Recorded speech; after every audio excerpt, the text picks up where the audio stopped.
بادشاہ بیگم اور اچھوتی کتھا تصنیف حیدر۔ گھنی کالی رات میں جگنوؤں کی قطار سے درختوں کی ڈالیاں برقی شاخوں میں بدل گئی ہیں۔ بازار کے اٹھے ہوئے کوئی گھنٹہ 1.5 گھنٹہ کا وقت ہوا ہوگا۔ سڑکوں پر ہلکے پھلکے قدموں کی چاپ، کھرکھراتے ہوئے پتوں اور سنسناتی ہوئی ہوا کی لہریں مدھم مدھم سنائی دے جاتی ہیں، مگر ان چاپوں، پتوں اور سنسناہٹوں کو اتنی اجازت نہیں ہے کہ اپنے شور کا ہلکا سا چھینٹا ان محلوں کے پھاٹک پر بھی ڈال سکیں۔ ان چھوٹے چھوٹے محلوں میں سے کسی ایک میں اس وقت بادشاہ بیگم محو استراحت ہیں۔ ان کی خوابگاہ میں چنبیلی اور گلاب کے تازہ پھولوں کی مہک کتھک کر رہی ہے، اور ان خوشبوؤں کے گھنگروؤں کی آواز سے پورا کمرہ گونج اٹھا ہے۔ غازی الدین حیدر اس کمرے میں نہیں ہیں۔ ان کی تلافی کے لیے ایک خواجہ سرا اس وقت بھی بیٹھا بیگم کے ہاتھ پاؤں آہستگی سے دبا رہا ہے، اس طرح جیسے پتے قطروں پر یا قطرے پتوں پر قدم رکھتے ہیں۔ اس کی ہتھیلیوں کا گداز بیگم کے بدن میں ترنگیں پیدا کر رہا ہے۔ بھلا کوئی سوچ بھی سکتا ہے کہ اس قدر مکمل منظر میں کہیں سے کوئی بدروح چیخ اٹھے گی اور سارا منظر یکلخت ایک کھولتی ہوئی کڑھائی کی طرح ابلنے لگے گا۔ بادشاہ بیگم کا معصوم دل بلیوں اچھلنے لگے گا۔ رات کی اس معصوم سیاہ اور خاموش جلد پر ایسی خراشیں ڈالنے کی ہمت کون کر سکتا ہے؟ منظر اب لباس تبدیل کرتا ہے، اور اس تبدیلی لباس کے مرحلے میں ایک وقت ایسا بھی آتا ہے جب حقیقت ننگے بدن کا روپ دھارتی ہے۔ بہت ہی کم وقت کے لیے صحیح، لیکن آئینے پر بدن کے اجلے، سانولے یا سیاہ رنگ کا بھید کھل جاتا ہے۔ وہ وقت ایک دستک کے ساتھ آیا، اور بیگم کے پاؤں دبانے والا وہ خواجہ سرا جو ابھی تک سینے پر دونوں بازو لپیٹے ایک کونے میں دبک کر کھڑا ہو گیا تھا، دیدے پھاڑ کر دستک کو گھورنے لگا۔ بیگم نے اپنے اوسان نہیں گنوائے تھے، اس کے باوجود ان کے پاؤں مہندی کی دلدل میں پھنسے ہوئے نہیں تھے۔ انہوں نے پاس رکھی میز کے اوپر دھرے ہوئے چاندی کے تشت سے سروتا اٹھا کر اس خواجہ سرا کو دے مارا۔ وہ اشارہ سمجھ گیا اور اپنی تکلیف کو بھول بھال کر دستک سے دست و بازو ہونے کے لیے آگے بڑھا۔ دروازہ کھولتے ہی منظر بالکل بدل چکا تھا۔ ایک عورت، اس کے پیچھے دوسری 2 عورتیں اور ان کے پیچھے 2-3 اور عورتیں سرپٹ بھاگتی ہوئی بادشاہ بیگم کے پاس پہنچی، اور سب کے لبوں پر بس ایک ہی بات تھی: جلدی چلیں بادشاہ بیگم۔ بادشاہ بیگم کے نام سے یہ بات ظاہر ہے کہ یہ عورت اپنے اندر ایک مخصوص مردانہ وجاہت اور جاہ و حشم رکھتی ہے، ایک ایسی قوت جسے بادشاہیت کا ہنر بھی آتا ہے، اور ایک ایسی شاطرانہ رمق جسے بادشاہ کے شانوں کو جھکانے اور انہیں اپنا فرما بردار بنانے کا فن بھی معلوم ہے۔ مگر آج کل بادشاہ ان سے ناراض ہیں تو ہوا کریں، اب یہ ناراضگی ان کا کچھ بگاڑ نہیں سکتی۔ وہ بیک وقت بادشاہ بھی ہیں اور بیگم بھی، اپنی چھوٹی سی دنیا کی خالق، جس کی مخلوق میں خود غازی الدین حیدر کا بھی شمار ہوتا ہے۔ بادشاہ بیگم اپنے ریشمی لباس میں، آنکھوں میں شعلے لہراتی ہوئی ان عورتوں کی رہنمائی میں چیخوں کی طرف لپکیں تو ایسا لگ رہا تھا جیسے آج کی رات کسی نے بڑی زبردست جرت کی ہے، سزا بھگتنے کی، خوف اوڑھنے کی۔ مگر جیسے جیسے بادشاہ بیگم اس راستے پر آگے بڑھتی گئیں، ان کی تپتی ہوئی آنکھوں پر ملائم جھلیاں پڑنے لگیں، بدن کے روئیں گہری نیند سے اٹھ کر ادب سے ہاتھ باندھتے ہوئے کھڑے ہونے لگے، غصے کی چالیں پٹنے لگیں، بھنچے ہوئے دانتوں کی سختی یوں ڈھیلی پڑنے لگی جیسے مجبوری میں مٹھیاں کھلتی ہیں۔ بالآخر انہوں نے ایک چھوٹے سے لیکن نہایت خوبصورت کمرے کی طرف بڑھتے ہوئے سر پر دوپٹہ لے لیا، اور کھلے ہوئے بالوں کو اپنے دونوں ہاتھوں کی مدد سے اپنی پوشاک کے پچھلے حصے میں دھکیل دیا۔ دروازہ کھلا، اور سامنے پچھاڑیں کھاتی، دہاڑیں لگاتی، دہائیاں دیتی ایک عورت انہیں نظر آئی۔ اس عورت کے ارد گرد بہت سی دوسری عورتیں بھی تھیں۔ ایک اس کا سینہ سہلاتی تھی تو دوسری اس کے سر کو بار بار اپنے سینے سے لگاتی تھی۔ کوئی اس کے آنسو پوچھتی تھی تو کوئی اسے فرش سے سر مارنے سے روکتی تھی۔ محل کے وہ دوغلے روزن جنہیں دیواروں کے کان کہا جاتا ہے، ان چیخوں اور دہاڑوں کو سڑک پر پھینک آ رہے تھے۔ اس منظر میں دلاسا دینے والیاں اور پچھاڑے کھانے والی عورت دونوں جیسے دودھ کی نہروں میں ڈوب کر آنے والی جنت کی حوریں معلوم ہوتی تھیں۔ رات کے وقت بھی ان کے ہونٹ لالے بدخشاں کے سے جوہر کی طرح چمک رہے تھے۔ ان کی زلفیں کمر اور کچھ کی ٹخنوں تک جٹاداری دیوتاؤں کے غرور کو ماند کر رہی تھیں۔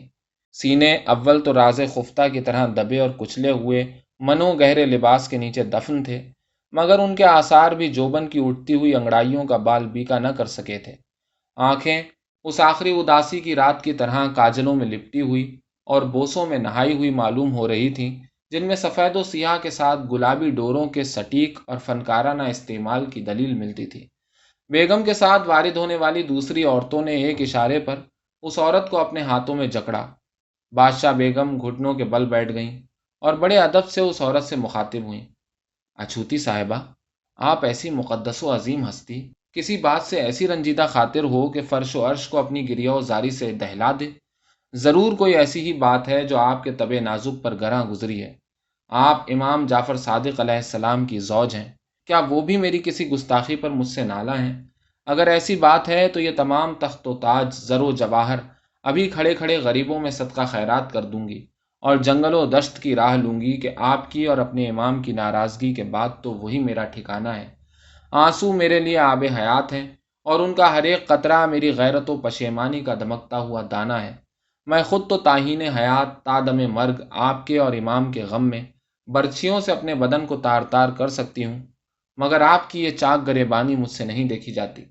خدا را ہوش میں آئیے اور اپنی اس کنیز ناچیز کا قصور بتا دیجیے، تاکہ میں اور محل سرا کی یہ تمام لونڈیاں آپ کی جس ہلکی سی خدمت کو بجا لانے میں ناکام ہوئے ہوں، اس کے بدلے اپنے سروں پر گرز لگوا سکیں، اپنی کھال ادھڑوا سکیں، اپنے بال نوچ سکیں، اپنے چہرے کھروچ سکیں۔ پتہ نہیں بادشاہ بیگم کی وحشت بیانی تھی یا کوئی اور افسون کہ وہ عورت اچانک غش کھا کر ان کی باہوں میں جھول گئی۔ ہوش آنے پر اس نے جو قصہ بیان کیا، اس نے بیگم کے پیروں تلے سے زمین ہی کھسکا دی۔ ماجرا یہ تھا کہ وہ عورت جو گل اندام سندلی صفت اس وقت بڑے سے بستر کے بیچوں بیچ لیٹی ہوئی ایک ماما کے ہاتھوں مشروب پی رہی تھی، اصل میں اچھوتی تھی۔ اچھوتی کوئی چھوا چھوت کی بیماری جیسی چیز نہیں ہے۔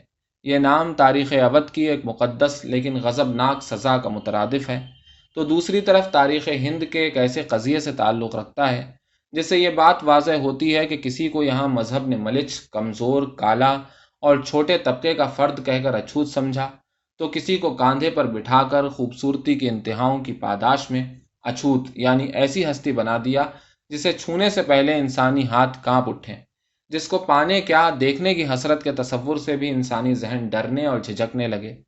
یہ لفظ دو معاشروں کے مذہبی اور تہذیبی متعلقوں میں تقدس اور نفرت، بڑائی اور پچھڑے پن کا فرق مٹا کر رکھ دیتا ہے، اور وقت کی تھالی میں سیاہ و سفید دونوں رنگ بس انسان کے بنائے ہوئے عجیب و غریب اصولوں کا منہ دیکھتے رہ جاتے ہیں۔ سب سے پہلے اس بات کو سمجھنے کے لیے کہ اچھوتی کسے کہتے ہیں، یہ سمجھیے۔ بادشاہ بیگم نے شرفا کی خوبصورت لڑکیوں کو منتخب کر کے ائمہ اثنا عشر کی ازواج یعنی ان کی بیویاں قرار دیا۔ انہیں اچھوتی کہا جاتا تھا، یعنی جن کا تقدس چھوئے جانے کی تاب نہ لا سکے۔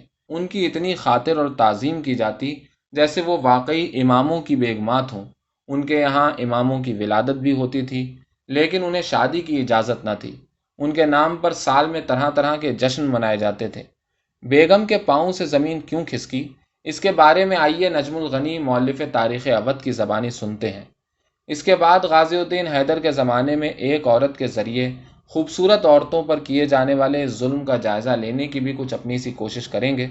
الغرض جب یہ خبر باہر پھیل ہی چکی تھی تو تاریخ داں کے کانوں تک کیسے نہ پہنچتی، اور پہنچ گئی تو صفحہ بصفحہ، سطر بسطر اس واقعے کو، اس کے محرکات کو کیوں کر نہ بیان کرتی۔ نجم الغنی لکھتے ہیں، بادشاہ بیگم کی اختراع امور دینیا کی یہ کیفیت ہے کہ اول اپنی طبیعت سے ایک چھٹی صاحب الزماں کے واسطے ایجاد کی۔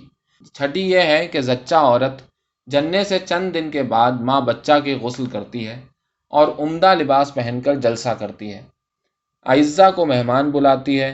بادشاہ بیگم اس رسم کو اس امام عالی مقام کی طرف منسوب کر کے ہر سال ماہ شعبان میں ادا کرتی اور بہت سا روپیہ خرچ کرتی تھیں، اور اس معاملے میں بہت دھوم دھام کرتی تھیں۔ دوسرے اشرافوں کی خوبصورت لڑکیاں روپیہ خرچ کر کے یا کسی دوسری تدبیر سے بہم پہنچا کر ائمہ اثنا عشری کی ان کو ازواج بناتی، اور ان ائمہ کی ازواج کا نام سن کر وہی نام ان لڑکیوں کے رکھتی، اور ان لڑکیوں کا خطاب اچھوتی مقرر کیا تھا۔ اچھوتی اس چیز کو کہتے ہیں جو چھونے کے قابل نہ ہو تاکہ آلودہ اور نجس نہ ہو جائے، مگر حضرت فاطمہ زہرا کی پاسداری کی وجہ سے حضرت علی کے لیے کوئی عورت تجویز نہیں کرتی تھی، اور ہر ایک اچھوتی کی خدمت میں 3 نوکریں خدمت گزاری کے لیے رکھتی تھیں، اور ان کو عمدہ عمدہ کھانے کھلاتی اور نہایت نفیس کپڑے پہناتی تھی، اور ان کی اتنی خاطر اور ادب کرتی تھیں کہ ہر روز صبح کو اٹھ کر پہلے ان کی زیارت اور سلام کرتی، تب کوئی دوسرا کام کرتی۔ اگر ان میں سے کوئی جوان ہو جاتی اور دل اس کا نکاح کو چاہتا تو منع کر دیتی اور کہتی کہ امام کی بیوی بننے کے بعد دوسرے کے ساتھ تجویز اور نکاح کرنا اور اس سے ہم بستر ہونا پاس و ادب اور رعایت قانون اسلام میں حرام ہے۔ وہ بیچاریاں شہوت میں گرفتار نہ رہنے کی طاقت اور نہ قدرت فرار۔ ایک ان میں سے اتنی شہوت کے ہاتھوں مغلوب ہوئی کہ اس نے ایک عجیب شعبدہ کھڑا کیا کہ اول شب میں خواب سے بے قرارانہ اٹھ کر زور سے رونے اور چھاتی کوٹنے لگی۔ اپنی خرابی قسمت پر فریاد و فغاں کرتی تھی۔ شور و غل سن کر محل کی تمام عورتیں جمع ہو گئیں اور اس کی گریہ و زاری کا حال بادشاہ بیگم سے عرض کیا۔ وہ خود بستر راحت سے اٹھ کر پاس گئیں اور حال دریافت کیا تو اس اچھوتی نے روتے ہوئے لہجے میں بیگم کو جواب دیا کہ اس وقت میں نہایت بے خبر سو رہی تھی کہ یکایک خواب میں کیا دیکھتی ہوں کہ صاحب الامر والفرمان میرے پاس پہنچے اور آپ اس وقت نہایت غضب آلود تھے۔ فرمایا کہ میں نے تجھ کو طلاق دی اور اپنی زوجیت سے جدا کیا۔ جب میری آنکھ کھلی تو اپنی سیاہ بختی پر رونے لگی کہ جب ایسے امام الزماں کے نکاح سے خارج ہوئی تو اب دین و دنیا میں میری کس طرح گزرے گی۔ الغرض بادشاہ بیگم نے یہ بات سن کر اس عورت کو فوراً پالکی میں سوار کرا کے ماں اس کے تمام سامان کے اس کے باپ کے گھر پہنچا دیا۔ ایک ایسی جگہ کا تصور کیجئے جہاں مذہب رسموں رواجوں رنگوں میلوں ٹھیلوں کی بڑی سی تماشا گاہ بن گیا ہو، تماشے جو انسانی زندگی کو پسند ہو، جن کی لت جوئیں کی طرح لوگوں کے دماغوں پر طاری ہو جائے۔ ایک ایسی جگہ ہے تاریخ اودھ، وہ تاریخ جو شجاع الدولہ سے لے کر واجد علی شاہ تک بتدریج نت نئے بازیچوں کو پیدا کرنے کے ڈھنگ اپنے جلو میں رکھتی ہے۔ اسی ماحول میں بادشاہ بیگم جیسی عورت نے جنم لیا تھا۔ وہ مذہب اور اس کی پیدا کی گئی فینٹیسی کی اس حد تک شکار ہو گئیں کہ انہوں نے اماموں کی زندگیوں میں جھانکنے کے لیے ایک قسم کی عارضی دنیا ہی تخلیق کر ڈالی۔ پھر چونکہ ان کی شادی ایک بادشاہ سے ہو گئی اور وہ بھی برائے نام بادشاہ سے، جس کو سال کے سال پتنگ بازیوں، تیتر اور مرغ کی لڑائیوں، شکار اور ایسے دوسرے مشغلوں سے فرصت نہ ملتی ہو، اس پر ایک قسم کے مذہبی تقدس کا طلسم حاوی کر کے اس دنیا کو پیدا کرنے کے لیے شاہی خزانے سے جتنی مرضی اور رقم نکلوا لینا بادشاہ بیگم کے لیے کب مشکل رہا ہوگا۔ بادشاہ بیگم ایک نفسیاتی مریض تھی، جس نے ایک جانب ان کئی خوبصورت عورتوں کی زندگیوں کو تو تقدس کی کال کوٹری میں ڈالا ہی ساتھ اپنے ہی مذہب کی شکل ممکنہ حد تک مسخ کر کے رکھ دی، جس کا نتیجہ یہ ہوا کہ اس کے بعد اس کی پیدا کردہ رسموں کو مذہب کی جگہ مل گئی اور یہ بدعتیں کچھ نئے جھگڑوں اور ظلم کی بنا ڈال گئیں۔ کون کہہ سکتا ہے کہ ان عورتوں میں سے کچھ نے آپس میں جنسی رشتے نہیں قائم کر لیے ہوں گے؟ کس کو خبر کہ ان میں سے کچھ نے بغاوت کی کوشش کی ہوگی اور اسے رات کی تاریکیوں میں خونی ہنگاموں سے ناکام نہیں بنایا گیا ہوگا؟ کسے معلوم کہ ان میں سے کچھ جنسی ناآسودگی سے گھبرا کر موت کے گھاٹ نہ اتر گئی ہوں گی؟ اور کس کی پہنچ اس خبر تک کہ کیسے گھٹ گھٹ کر انہوں نے اپنی زندگی کے پہاڑ جیسے لمبے دن کاٹے ہوں گے؟ ایک سجی سوری خوبصورت ترین بھرے بدن کی عورت پر تاریخ میں اس قسم کا ظلم خود اپنی مثال آپ ہے، اور یہ ظلم کسی اور کا پیدا کیا ہوا نہیں بلکہ ایک عورت کا گڑھا ہوا تھا۔ اور مزید حیرت اور افسوس کی بات یہ تھی کہ پورا سماج اس عورت کی خوشنودی میں لگا ہوا تھا۔ یہ عورت بادشاہ بیگم، جس پر کہ خود ایک ناول لکھا جا سکتا ہے، کس قسم کی بیماری کی شکار رہی ہوگی کہ جو بند کمرے میں عطر اور پھولوں کی خوشبوؤں کے درمیان اپنے اوپر جن آنے کا شور مچاتی تھی، جو اپنے بیٹے ناصر الدین حیدر کو ہمیشہ اپنے سینے سے لگائے گھومتی تھی۔ ان ہسٹیریائی لمحات میں جب وہ بال کھول کر مردانہ آواز میں اپنے ہی ہمزاد سے ایک جن کی صورت گفتگو کیا کرتی تھی۔ اچھوتی پر اردو شاعری اور اردو فکشن میں بھی ایسا کچھ خاص نہیں لکھا گیا، بلکہ شاعری کرنے والوں نے تو شاید اس ایثار کو، اس گھٹن کو ایک مذہبی فریضہ سمجھ کر، ایک اعلیٰ قسم کا عہدہ سمجھ کر اس کی حوصلہ افزائی کی ہوگی۔ اس معاشرے میں جہاں عورت ایک طرف طوائف تھی تو دوسری طرف اچھوتی، کیسے عجیب و غریب سانگ رچائے گئے ہوں گے۔ لیکن ٹھہر کر ہمیں دیکھنا چاہیے کہ ہم نے عورت کو کیا تقدس کے اس گھیرے سے آزاد کرنے کی کوشش کی ہے۔ آج اپنے ان معاشروں میں جہاں عورت کو اس مذہبی تقدس کی بھیٹ کس قدر چڑھایا جا رہا ہے اور کس قدر نہیں، یہ ایک بالکل اہم اور علیحدہ موضوع ہے۔